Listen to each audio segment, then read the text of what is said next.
This coming week sees the 30th anniversary of what at the time was the longest ever raid carried out by the RAF. It was the opening operation in the campaign to retake the Falkland Islands. Hundreds of personnel were involved in the effort to help Vulcan bombers fly an 8,000-mile round trip to Port Stanley. The last operational Vulcan is based in Doncaster, and Danny Savage has been there to see it and meet some of the people who were involved in the historic mission.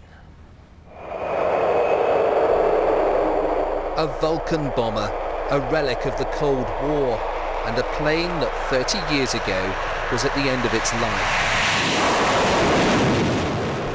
But when the Falklands War broke out, the RAF turned to the men who flew these delta-winged giants and asked them to carry out the longest-range bomber raid that had ever been mounted.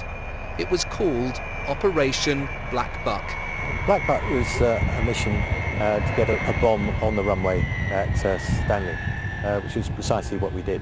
And because Admiral Woodward reckoned his first task when we started to retake the islands was to put that airfield out of business.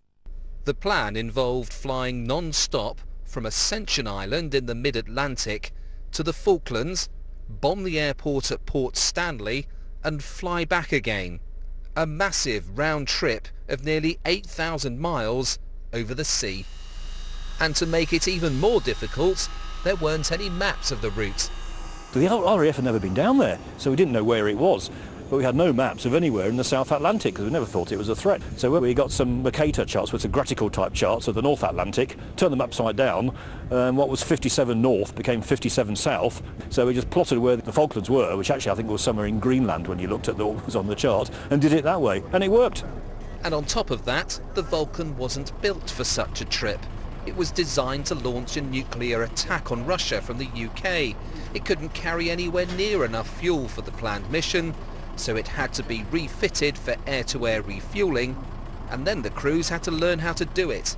The big thing about the Vulcan is instead of the probe being in the sight of the pilot, somewhere up here, it was actually right in the middle of the nose, sort of beyond our feet. So you couldn't actually see the probe as you were approaching the basket.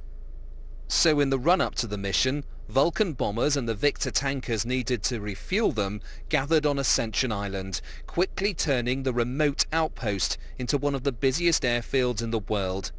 About a dozen tanker aircraft were needed to get one Vulcan through the mission.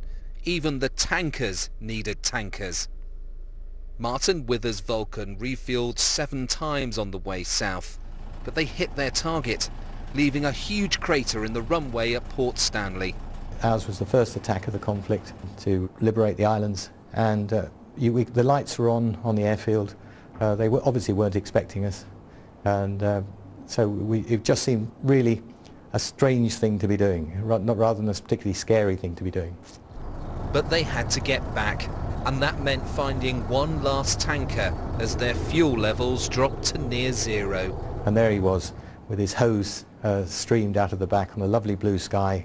First refueling we'd done in the daylight, and it was the most beautiful sight in the world.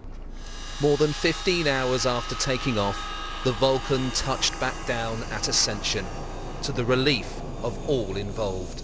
But the raid should not be viewed in isolation. Its success handed a key advantage to the British. It made Argentina think that these Vulcan bombers could reach their mainland, so they had to rearrange their air defences to cover a much wider area. And it also delivered a statement of intent that the British were deadly serious about retaking the Falkland Islands. And it was a mission that earned this unique-looking plane a place in history.